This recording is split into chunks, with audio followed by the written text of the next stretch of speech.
gaming division. Hey everybody, welcome to the House of Camera I built. I'm Camera, and today we're going to try to do some unboxing stuff. I've never really been much to bother with unboxing, but today, just to share a little bit what's going on, I managed to expand my Smallworld stuff, so I wanted to kind of share that unboxing stuff on camera at least. We'll do this in size smallest to largest just because it'll be easier that way. So the first thing is the Leaders expansion for Smallworld. Yay! I love Smallworld if you haven't guessed somehow. Back here. And I've recently found out that along with Smallworld 2, which got released on Steam, if you haven't gone and checked that out, I totally recommend it. But don't buy everything at once. Buy the base game and see if you like it. Buy the base game with a friend and play it together. I'll play with you and see if you like it that way before you buy any of the expansions. And then in the physical board game, they brought out some things like Leaders and a 6-man map, which I have. And then thanks to Mr. Harry Britt and all his awesomeness, he's actually hooked me up with a copy of the Royal Bonus expansion that apparently America sold out of in seconds, but they have a lot left over in Europe. But they didn't want to sell to me over there, so we made it work. So I'm going to go ahead and open this up.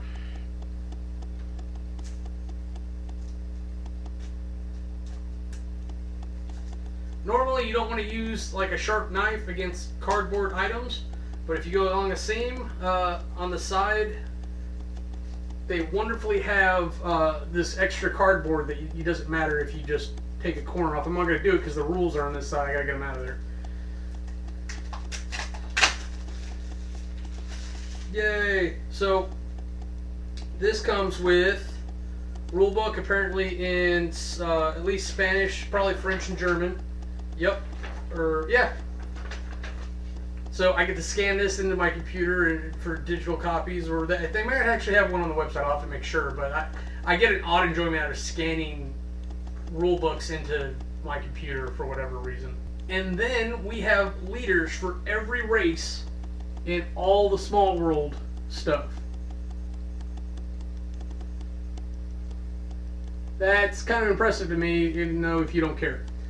And they've oddly got the Underworld ones done in red, where all the normal ones seem to be done in blue. I think to make them stand out from their existing sets, but that doesn't make a lot of sense in general. And they've got these 5 crowns here. I think either for future races or maybe there's rules for like kings or something. The short version is that you essentially get an extra token for each race, and if you do the math, this can be super critical for some races, particularly the ones with very low amount of tokens and ones with very high amount of tokens. But it has a fun mechanic of if you manage to capture him, then he is worth 2 victory points, and then the other person can actually pay a ransom to get him back, which I thought was a really neat idea. Next up is the 6-person map for Smallworld and Smallworld Underground. Let's go ahead and open this up.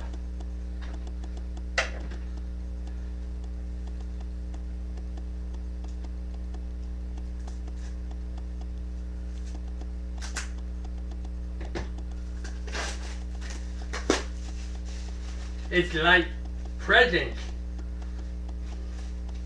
It's got this cool slip on it that I don't want to cut up. Save that for a set piece. We got rules. Yay! And I don't know why they would really change so much unless they just wanted to include the rules from the other games that these have to do with. Because yeah, they got new relics in places. So yeah, of course that's got to be in there, and they've got to explain how to use them in case someone didn't buy the Underworld stuff. But we've got additional mountains and coins, and we've got some more Lost Tribes tokens, and what looks to be a zombie wizard type thing over there. But cool new tokens and stuff. That's always good. And oh geez, they really went all out with this. Normally when you get a map this big, especially with it folded like that, it's usually a good sign. I was expecting it to be a quadrant. I don't know know if anyone cares, but that's the underworld side.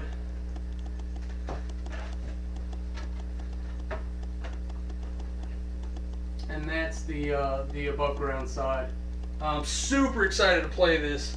The river especially looks there. What's disappointing, and if I had realized this, I might have actually bought 2 of these, is that it's back to back, so you can't actually play with like both in the same thing. And with that in mind, I may actually buy another one to do that, because I like epic level games, and that's how I want to play Smallworld, is with the Necromancer and then both maps in play. So I'll need another board.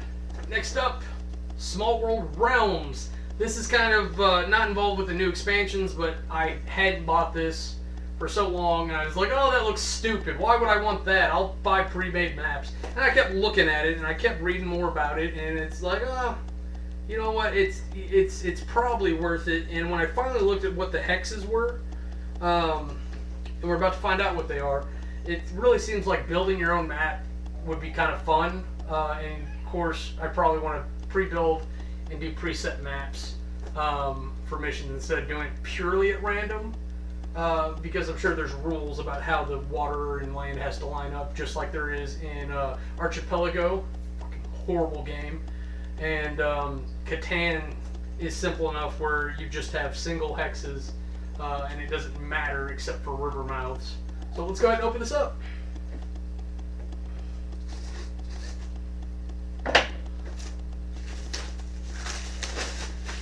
Yay! For people wondering, this does include stuff for underground and above ground. They've got a ton of random tiles in here. This rulebook is heavy. And I think it's because, yep, they've got it in 8 different languages. Just in case you're wondering. Yes, throughout the entire book, it is in 8 languages. It's not split up into an English version, a French version. No, the entire thing is in 8 languages. So every time you have a section, you've got like 1 page showing a picture, and then you've got 4 languages saying the same thing, and then on the other side, you're going to have 4 more languages saying the other thing. Not the best way to do a rule book, personally. So some of these kind of came loose, but I tried to put them back in place. These are the cool tokens and stuff that comes in the box. There's actually a cool Yeti guy and some paladin there who, looking at him, reminds me of Excalibur from Soul Eater, but I'm probably going to call him Ronan from Unforgotten Realms. If you haven't watched that series, go to urealms.com and check out the web series Unforgotten Realms. It's an excellent little watch, even though he kind of left it in what feels like an unfinished place, but I think it was taxing him towards the end. Then we got more little places and stuff there at the bottom. This also includes the Tunnels expansion. If you're losing your mind looking for that, buy Realms, because at this point you're going to spend at least as much as Realms for just the Tunnel expansion itself, which I actually own because I didn't realize it came in the Realms box. I don't even know if you can tell, but the set has shifted a little bit. I just wanted to get a couple items out for reference. This is a Catan tile. This is an Archipelago tile. You can see it's quite a bit larger. Just for comparison's sake, I wanted to show you what the Realms tiles look like. So it's much larger than a Catan tile. In fact, yep, can fit on there without touching any edges.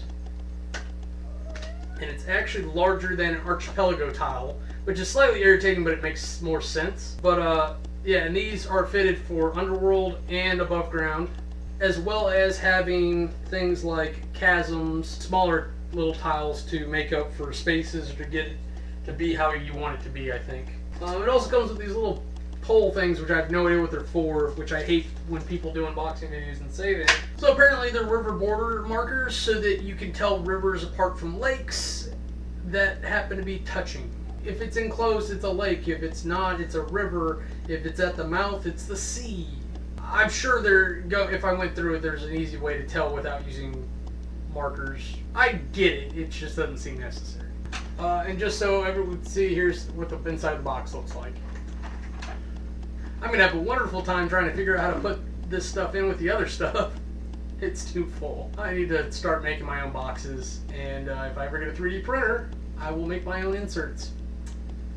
But until I get my card boxes, I don't see that happening for any of the other games, so Smallworld and Catan maybe might be small exceptions. Anyways, I think that's it for me.